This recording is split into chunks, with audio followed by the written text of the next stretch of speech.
Kalpasan nga may anak ti maysa nga tao, agad ti sumaruno nga chapter iti biyag na. Isu di jay panagmature wenno agbalin nga mataengan.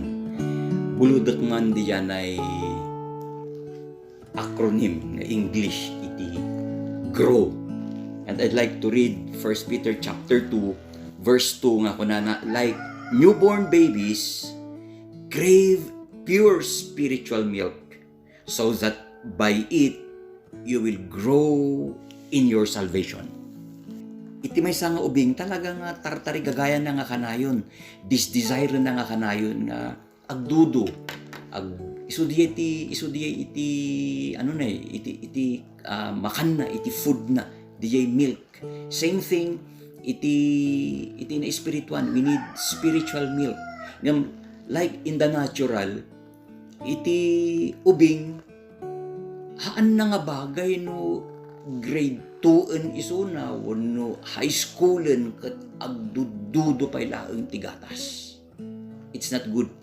Haan nga mayat uray ti study iti science, iti study iti health, mas napinpintas nga no nagpusot ti ubing kalpasan iti maysa nga tawen nasurok ket agpusot, ibig sabihin haanen nga aggatas. Lifetime daytan nga hankuman nga aggat-gatasen. Kasla iti animal, uray niya nga animal, baka, niya man na klasin ti kalding, uno sheep. Aggatas dagita, no baby da, ngam kalpasan, iti enam nga bulan, at dadajay ko na tayo nga panagpusot, na ti panagpusot, haanen nga aggatasen, lifetime enggana mataengan. Yeah, so kasjay mat adda iti panagmat-mature, especially in our spiritual walk with the Lord. I'd like to borrow the acronym of the word grow iti English, and G stands for grace, growing in grace. So work nga the teachers ita nga growing in grace. Ayos ba? So iti first 2 Peter chapter 3 verse 18. Kunana toy, but grow in the grace and knowledge of our Lord and Savior Jesus Christ. To him be glory both now and forevermore. But grow in the grace and knowledge. Anya daytoy nga paggrowan, pagmaturan, matataengan tayo kuma. Iti favor na, iti kindness na, iti mercy, iti asi na, iti forgiveness na. We should grow in those areas.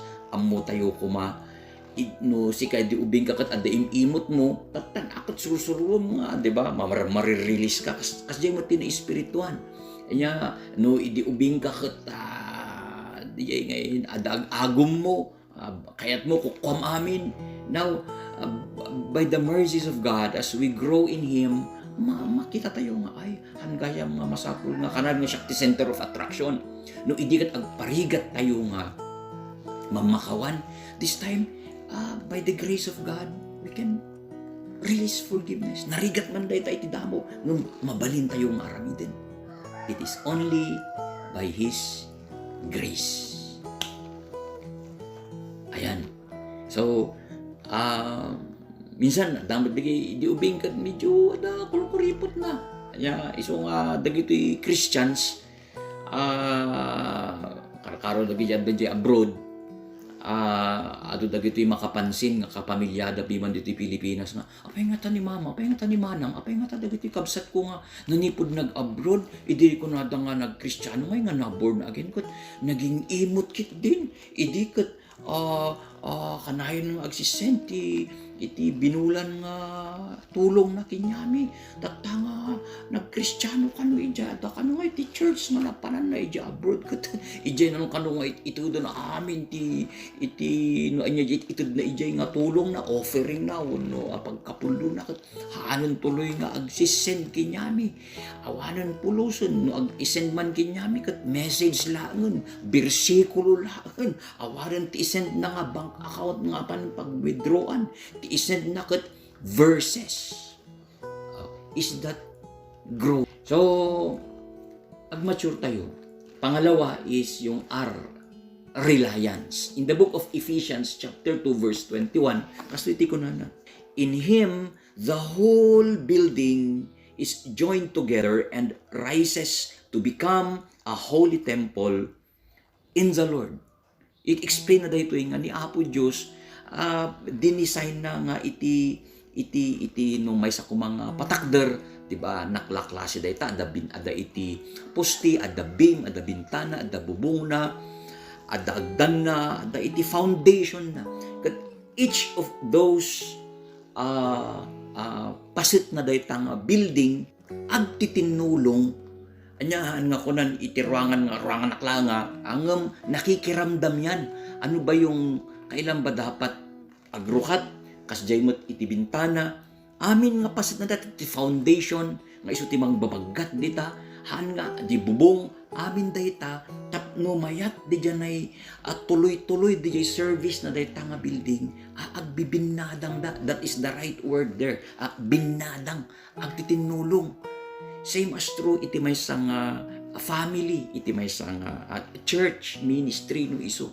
Dapat haan nga iinding agrerin nilay kayo ti may sakon may sa. Nya ibig sabihin yan titinulong. Adit ako bubukudan di gawis. Tapno day tanga building natibker babaen iti tulong ti Dios. Nya ket no agpaaramat tayo amin. Awan timang kunang mas cute akong isuna, awan timang ibagbagang mas nalalaing akong isuna, awan timang ibagbagang mas mature akong isuna, iso nga dapat siya iti masurot ahaan. Nudikat agtitinulong dat menbibinadang tako adi. Yan, and sabay-sabay ho tayong lalago by the grace of God. Next is O, obedience. In the book of Deuteronomy chapter 27,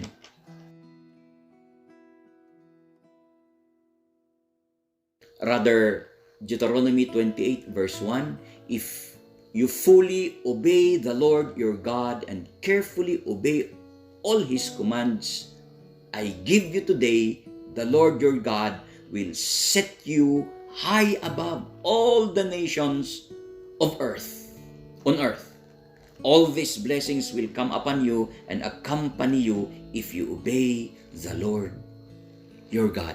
In the rest of the verses, obedience. Anya nga iti obey tayo, di instruction na. Kunan mismo oray ni Apo Jesus diin may dito'y daga, He who loves me, obey my commands or instruction.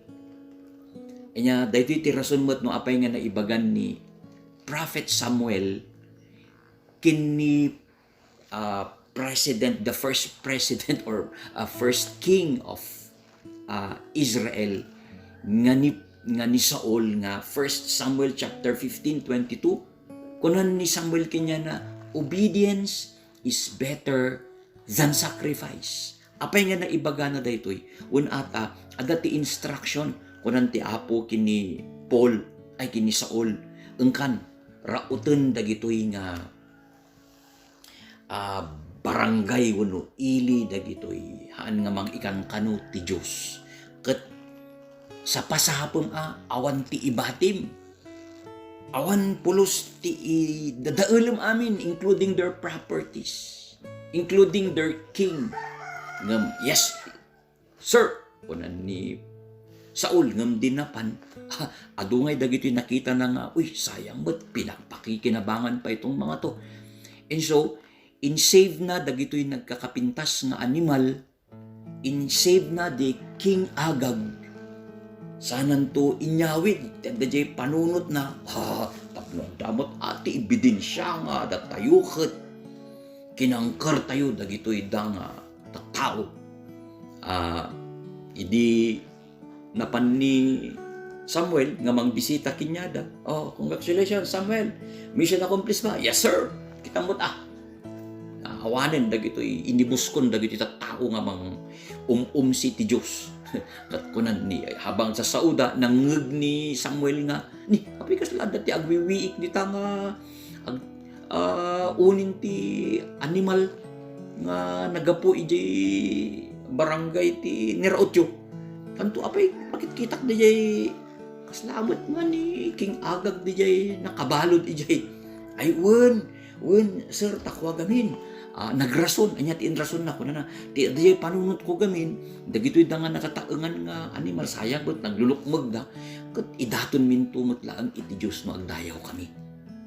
Ngam anya ti kunan ni Samuel ay haan ti instruction. Sir, parmukham amin, dadaul amin, awan ti ibatim. Haan nga mas, dijay ti dapat obeying the instruction of God. Haan nga diyan ay ipagarup tayo nga napinpintas. Haan nga sakripisyo. Obedience is better than sacrifice. And next letter, W, is wisdom. In James chapter 1, verse 5 and 6, it says, if any of you lacks wisdom, he should ask God, who gives generously to all without finding fault, and it will be given to him. If anyone lacks wisdom, siya sinuman nga agkurang mangkasapulan iti sirib, kunana dumawat kuma iti Diyos apay kasapulan tayo gamin ti sirib as we grow in the Lord, as we continue with our journey. Kasapulan tayo from time to time iti sirib gamin adu dagiti ma-encounter tayo somewhere ditadalan nga ipagarup tayo nga mayat nga mahaan gayam. So kasapulan tayo ti sirib manipud ti Diyos. Kaslaki ni Solomon. Ni Solomon amoyo nabingsan hanpay nga nag senior citizen isuna niya. Adapay lang isuna iti teenage life na anya ubing pay laeng isuna idi inapointaran iti apo nga nagbalin nga ari. Kat namingsan ti tagtagainep na kunan ti Diyos anya ti kayat mo nga itgukan ka Ari Solomon, anya ti kayat mo nga irigalo kan ka. Kunan ni Solomon, Lord agasam inaramid mo ni amak nga ari ti Israel, ang kumet nga dinawat daytoy ngam siya ti pinagbalin na lagtang ari ket agyamanak. Pagkatapos inikam siya iti naglawa nga pagarian nga idauluwak daytoy tungpal biag ket adu dagitoy amok nga hangkunto nga masulbar by myself. Lord, tulungan man siya. Gapuna ta daw-dawatem kinyak no anya iti kasapulak. Kahit kuman iti sirib nga manipod ken katapno maidauluwak dagitoy nga tattao. Ket amoy naragsakan ni Apo Dios kini Solomon ket kinunana Solomon gapuna ta haan nga fame, haan nga kinabaknang, haan nga kinatan-ok iti dinawat mo. Ited ko ken ka uray jahaan mo nga dinawat ken dijay sirib nga ibagbagam tapno maidauluam dagitoy nga tattao. Ipaay ko ken ka. That's why ni Solomon iti naiyanak ditoy daga nga kasiriban nga tao. Dagitoy Kristiyano in our generation today, karkaro tatanga crisis.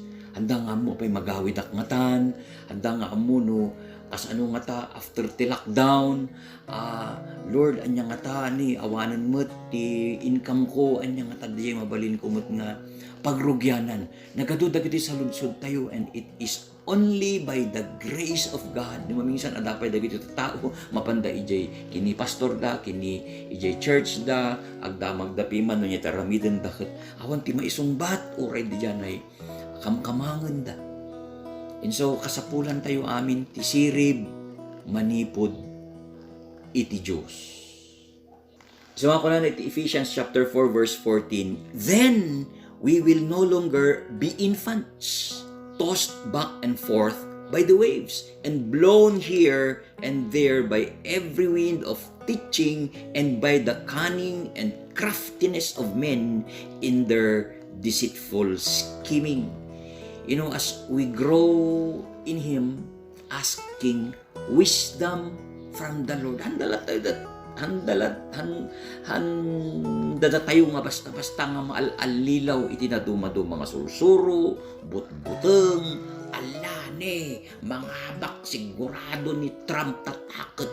Baka daytan di jay chimponan nga umayon ti 666. Kunan mo ti dadu mga sursuro, alane, ada tinang iba ka dyan mga pasardeng kano ti ginginag. Pati ABS-CBN kat pinasardeng na, kat ni ibagbaga na tatan nga masapol nga itid tayo kinya na ti kinabaknang na nagado iti deception na mabalin nga mga alilaw ti tao nga adu ti tao ore Kristyano ngam gaputa baby in faith. Nalaklaka nga maiyang angin, nalaklaka nga maiyal alis. Iti church na no bigat iti bangir. No next month iti manen bangir.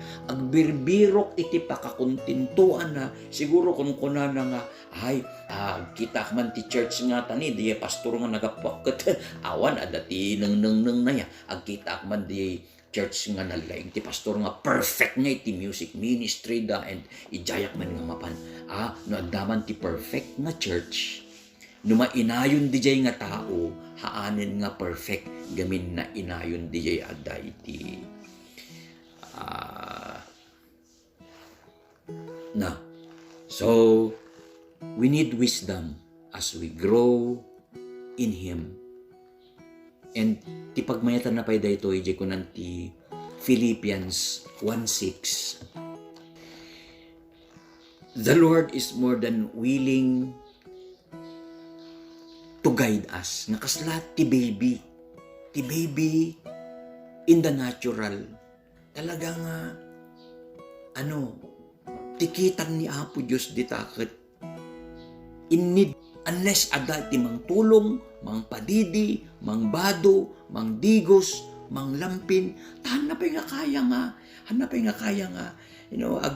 aggaraw-garaw by himself. And so, nababalot yan ng pagmamahal. Now, habang day tanga ubing kat agdakdakkel, dumakdakkel, agmatmature, karkarkaro no, isunan kat kayanan nga ag-inom by himself, kayanan nga ag-CR by himself.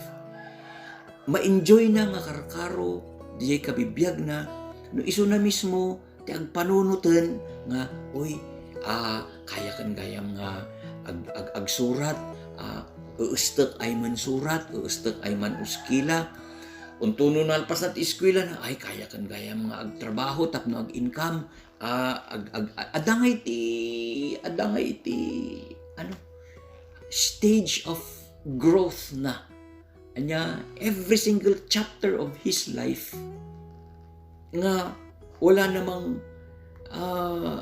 ag-forward isuna ti amok laeng nga naparswa ditoy nga pinarswan ni Apo Dios ditoy daga nga paurong ang buhay ket jay pasayan the streams. Yun lang naman ang create ni Apo Diyos na paurong ang buhay. Datayo amin, moving forward. Kita nyo DJ, pasayan, paurong ang buhay. Pati DJ rugit na, adad to'y ulo na. Nakakitaan mo ti tao nga, ti rugit na kat adad yung ulo. Kung naman takaabay mo, hang kamot nga pasayan. And so look at the grace of God because of His mercy to us. As we mature, as we grow, kunana. Philippians 1:6, being confident of this, that He who began a good work in you will carry it on to completion until the day of Christ Jesus. Sabay-sabay ho tayong lumago. How? By extending more grace, in favor, in kindness, in mercy, in forgiveness. And how again? By, helping each other. Another. Binadang tako. Let's, if I may use the word, let's support one another. In obedience and by wisdom, laging nasa bulsa natin, nasa utak natin. We will grow, we will mature in the Lord.